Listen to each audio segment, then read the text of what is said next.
I remember my mom asked me, well, what is he doing now, Torrance? What is he doing now? She didn't say anything to me, but I could hear that she was disappointed and maybe also feeling for how I was feeling, trying to figure out, well, how is my son dealing with that, knowing that his child is not doing well. I still believe that God could heal. And God is a God of suddenness. So those are also challenges. And then the system, you know, Yeah, tell us about the system, navigating the system with a child with special needs. yeah. So you have to have special care. You have to. I remember we were going to what it was called, the treatment center, and you have to go regularly. Yeah, you know what it was. I think that sometimes some people tried. We had people who were very understanding. There were some, and they had people who were not understanding. I remember we had a nurse who was, very, the way she spoke was very soothing. Like the other people would say, well, this is what is happening. Mm-hmm. Just when you go there, you have to be going back and forth when you have your appointments. Yeah. So when you say understand, you mean like compassionate? Like well, they even though your child has a disability, sometimes they would. It's just the way that they speak to you. It was more like they're not. It's a kind of a soothe. They try to soften the blow, so to speak. Yeah, others didn't do that. Mm. So that was in the early stage. Then you have to do then you went to school, and so you have to deal with the buses. You have to deal with the classroom. You have to deal with equipment. What issues did you have with the bus? With the bus. What challenges did you have with the bus? Maybe not issues. But... Oh, challenges. Okay. Yeah, we had it's a mixed bag. Mm-hmm. But I remember distinctly there were some people who were very nice. I remember one time I was going on the bus to see how they were just securing him, because you hand him off. You want to make sure that he's secure. You probably want to say, God bless you, have a nice day. And this bus driver was just rude, basically ordered me off the bus, and I have no right to be there, and I don't know what was going on. So I called the company, and then they removed her. Yeah, because that was I wasn't doing anything illegal or harmful or dangerous, and the way she reacted was inappropriate. Sometimes, I think that was the challenge. And it was not. It was almost like, you go, you're bringing him on the bus, and then you see that they were not friendly. Sometimes people have their own issues, kind of thing like that. But I remember that one time where I was going, just saying bye to Torrance, and then she just just laid to me, kind of thing. Yeah. Yeah. People not being very thoughtful. Yeah. Yeah. And you're dealing with yeah. Yeah. And do you think like because taking care of somebody with special needs requires a lot of attention and energy. Mm-hmm. And it could like pull on your bandwidth, like your capacity to you talked about sleep. Like Mm-hmm. sleep is hard to come by. Mm-hmm. You spend time preparing, meals. You're navigating a healthcare system, especially at the earlier ages. This is new, Do you find that it's more important to be sensitive to people that are in this situation, trying to navigate something that could be fairly new to them? Well, yeah, and I think as a society we should be sensitive. Unfortunately, we have people who are not sensitive at all to different situations. Like, I mean, I'm I'm crossing the road with Torrance in a wheelchair, and instead of somebody, I'm crossing a green light, and instead of the driver stopping to let me pass, he will just, I have to stop with a wheelchair, and it's my right to cross. He should stop. People do it. I see that has happened a lot of times. People are insensitive. Again, with the bus situation. So sometimes the bus driver will come late, and it's okay. But if I'm late with Torrance, then it's a problem. But sometimes if with a situation like that, you might have a situation where you have to change him, or he is eating slowly, or something happens. So I cannot be on time I can't say, well, okay, now the time you're going to stop eating, or you soil, I can't change you. So there are times when I had to, I'm a couple of minutes late, and then I'll get a pushback, But when they're late, they don't give you an excuse. They don't give you, they don't say, I apologize. So it was kind of a one way situation. Mm-hmm. How is it working with home care workers with Tor? Well, it has been a roller coaster. I mean, Torrance has been. We've been having people come to the house. I remember we started when he was he's 28 now. Maybe when he was about 4 or 5. So I said 25 years, roughly 25 years. He was upstairs, and we used to have the walker. He was small at times, so the walker used to go upstairs and take care of him.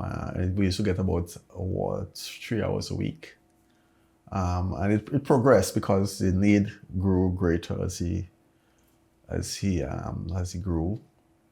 Of course, we had to do all the renovation downstairs and the kitchen, renovate, 2 major renovations to make him comfortable. We have had we have had a lot of bad experiences and some good ones too. I would say that the majority of we have had, say for example, if we had, of the people who came through, I would say maybe 20% of them are good. Yeah, there are people who we have some stories that are pretty gnarly. Yeah, like crazy stories. Over the years, we have had people come and go. Some people come, like there was one lady that came that was with Torrance for 12 years. There's one gentleman now who is with Torrance for 7 years. There's some people who came, a day. So it has been a constant flow of people through the house. So we had one program, and we went into this program now called where we get more help. But initially that program was a nightmare where people were just coming through. We have people come, I can't do this. They look at Torrance and they fold their arm. They don't want to try. Some people acted like, psychologists, whatever it is. They say Torrance is, they see Torrance eyes running. They say Torrance is sad. There are people who, it's a whole gamut of situations. So it was very taxing on Lindsay and I, on my wife and I, because you have, people just, it was almost like an institution, people coming, come for a week, 2 weeks. Some people give you attitudes, you're talking to some people, they don't listen. Some, people are passive aggressive. So we had a whole range of those situations. I would say the majority of situations were those kind of situations. So when we have 1 or 2 people, good people staying, we're really thankful for that. And so it's kind of stabilized now to a large extent, after a whole slew of people came through. So it's kind of stabilized now. And we just hope that, but things would change on a dime. Like if one person is kind of out of the system, then. Hi, My name is Stefan Alexis, conceptual photographer turned YouTuber and the creator of Fatherly Advice. Now, this channel was created to help men of God fill the gap in a world of fatherlessness. On this channel, you'll find fathers from all walks of life share their insights and advice on some of life's greatest challenges.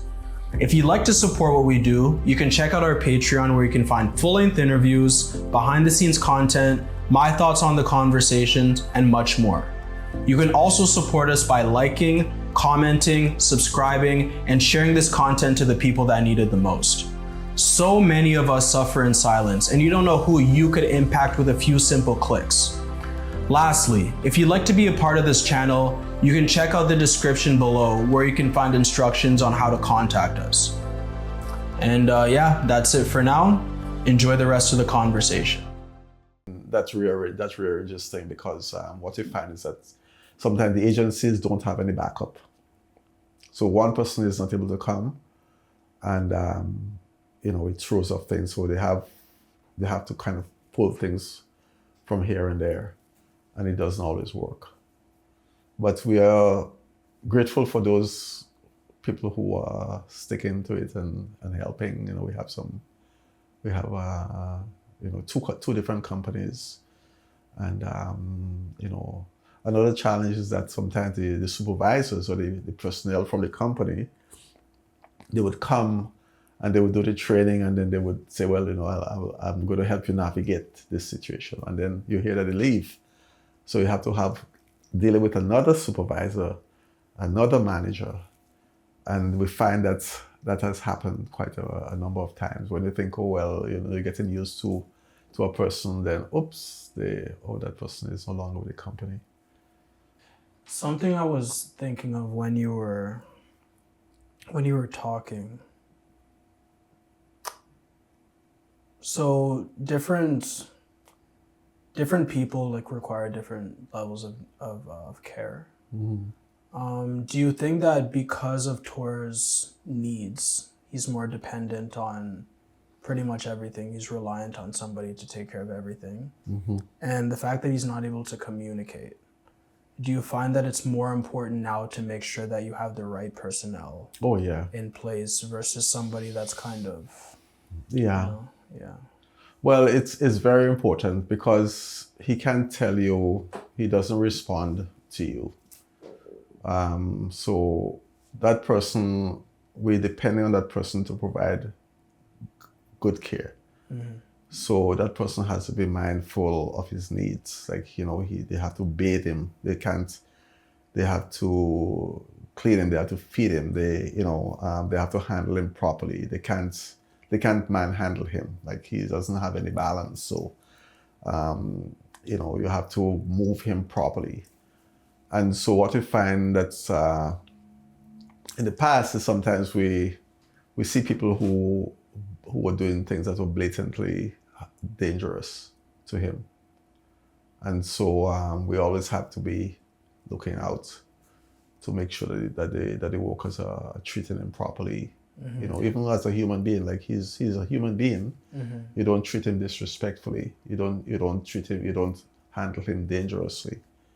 So we have to be always mindful. And so it's very important that the people who come through, are sensitive. How do you resolve those issues when people are insensitive? Well, we're very protective of him. So if somebody is not, we look at the attitude. If somebody has a good attitude, we could work with that person. And it's a steep learning curve.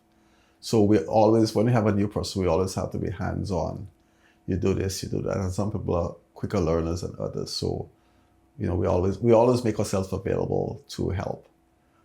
We have situations where people, for whatever reason, they're slow, or some people, they always, you're giving them instructions, and there's also pushback. And so I have to tell them, this is not about you. This is about the care that you provide. You're here to work. This is not about you, what you want to do. There is a way that he's supposed to be treated, and you treat him that way. And there are times when we had to ask them to let people go. we don't want this person here because it's not a good fit. They're passive aggressive, or they're doing things that are dangerous, or they're not doing the care properly. I mean, we had some situations where I guess after we had several discussions. You insisted that we put cameras in his room. So there's a camera in his room, there's a camera in the kitchen, there's a camera in the bathroom, so we could monitor to see what people are doing. Mm-hmm. So, and we let them know that there are cameras around. So that kind of helped. But I mean, even then, you see people on the phone. They're not supposed to be on the phone. We see people on the phone. We talk to them, and there's one situation that was very, very disturbing to us. We had this person who was giving Torrance a bath. And then I remember going into the bathroom, unexpectedly, and Torrance was in the bathtub by himself.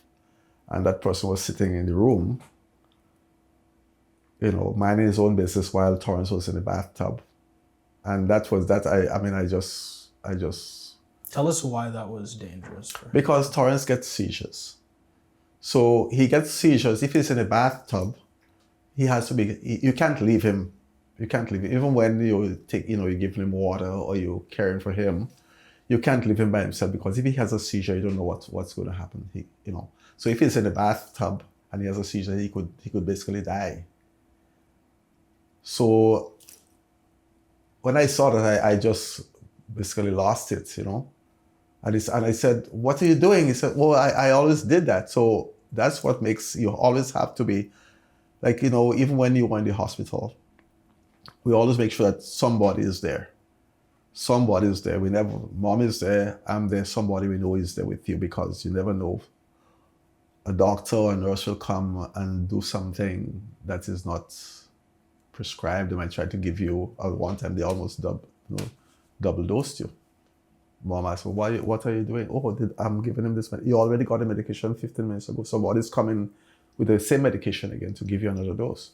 So we always have to be watching. So what we do sometimes, we just barge into the room. We don't knock. We just walk in there to see what. But now we have the cameras, so we're able to monitor, because we are his ears, we are his hands. We basically have to do everything for him. We always have to be there to make sure that he's safe. And if it doesn't work, then if the worker is not able to provide for him safely and with the right attitude, then we have no qualms in saying, "Don't come back." And we've done it several times, this person, don't come back. But sometimes they just leave, Yeah. Why do you think people have such a hard time wrapping their head around the family aspect of it, like the protective aspect? Why do you think like some workers kind of seem to be a little flippant about that at times? Some people are in it just for the money. It's a job. They come, they have to do this thing. This is a body there. I'm not connected with the person. It's a job. I mean, we have had situations where a lot of situations where they just come in. It's a job. We have, and then I guess some other people, like we have a gentleman, right? Well, two or three people, and they for some reason, they have experience. Some people experience certain things, like they either had somebody who they had to take care of, or they know somebody who was in that situation, or just we have this gentleman now. He's old fashioned. This is his job. Like he wouldn't leave until everything is done. He does things the old fashioned way. So we have a generation now, and most of the people that we have that are diligent and we could trust them are people who are, I would say, middle-aged, older people. So you think there's like a level of maturity that you need to have in this position? A level of maturity, definitely. A level of maturity, a commitment, you see people for people, not just, it's a body. I would just, toss. Well, actually, there are a couple of older folks too who had this. I mean, who had that kind of attitude. Well, I'm just here to do a job, and I'm going to do shortcuts. I'm not going to be diligent. So, but I would say generally the older folks tend to have a better attitude. What has it been like caring for your kids on a full-time basis? So it's been a full-time job from the start, but I remember when I had a full-time job, and then we still had to provide the care. It was hard because how do you get to the bus? How do you get from the bus in the afternoon? How do you juggle those things? And mom is working, so and it became very difficult to the point where I got sick, mentally and physically, just burnt out, and I had to go on medical leave. And even then, it was, you take you go on medical leave to recuperate, but you still have to. So it became very challenging, both physically and mentally. Chronic fatigue, chronic insomnia, chronic pain. But I guess it was hard in the sense that, I remember, I'm thinking that. Well, initially it was more difficult. You get to kind of adapt as you go. But one of the things that I really struggled with was that I'm home, and I could have been out there. I was doing fairly good I was doing good at my job, and just being home. Just being home, and as I say, it's a thankless. We're talking about that today. It's a thankless job. People don't. The outside people don't say, well, you're doing a good job. It's your spouse, or you would say, well, you're doing a good job, Dad. But people don't see that. So it was difficult in the sense that, well, you see, this person is getting a promotion, this person is doing well, this person is doing that, and then you're home and just kind of in the dark, in the background, in the dark room, so to speak. Until, and it took a while but I was still committed to taking care of the family and being there. Because you're well educated too. Yes, I believe so. Yeah. Yeah. So can you tell us about your education level? Well, I did a bachelor's honors at University of Winnipeg and a master's at University of Waterloo. So I have yeah. So was it hard, like, knowing that you invested all of that time in your education, and then, like, you worked for a period of time? Did you feel like you maybe weren't able to use it the way you would have liked to use that education? Yeah, just that. Yeah, I feel that I feel that I should have been out there. I could have been out there. Just I mean, I'm young and I have all of these ideas, and I mean, I had other friends who at school, and you see them, they're working, and they get, they're moving up the corporate ladder, so to speak, and then you're home, just doing the caring, and something in the caring aspect of your caregiver, basically. Mm-hmm. And so that sometimes, I don't know for other people, but for me it took a toll on me mentally, and I had to kind of work through that with counseling and encouragement from my mom, and my siblings. They say, well, you're doing and then it didn't materialize like it didn't sink in until sometime afterwards. I say, what, the being out there in the workforce is okay, but your family is caring for your family is more important than earning X amount of dollars and being a senior analyst someplace in an establishment. And I remember one of my supervisors said, you're no good to the company if you're no good to yourself and your family. So that was a very powerful thing that he mentioned.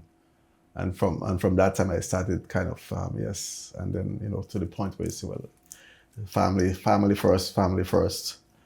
As I said, you didn't ask for the situation that you had to go through. Torrance didn't ask for it, and so as a parent, you have to, as a batten down, and just do what you have to do, because they are more important than any job situation. And we say God is supposed to provide. We went through some rough times, financially and otherwise, but God did provide. He brought us through. Can you tell us more about how your faith played a part in you working through all of those challenges? Well,